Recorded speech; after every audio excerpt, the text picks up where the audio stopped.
Ribuan masyarakat tumpah ruah di Jakabaring Sport City Palembang untuk mengikuti senam sehat restorasi bersama Partai Nasional Demokrat atau Nasdem.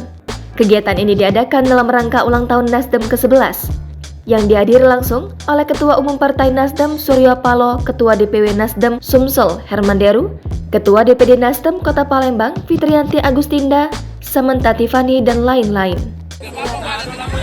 Baik, atas namanya siapa itu? Baik, atas nama Muhammad Fajar 083128897571. Ya, terus, budi terus. Ya. Sikap.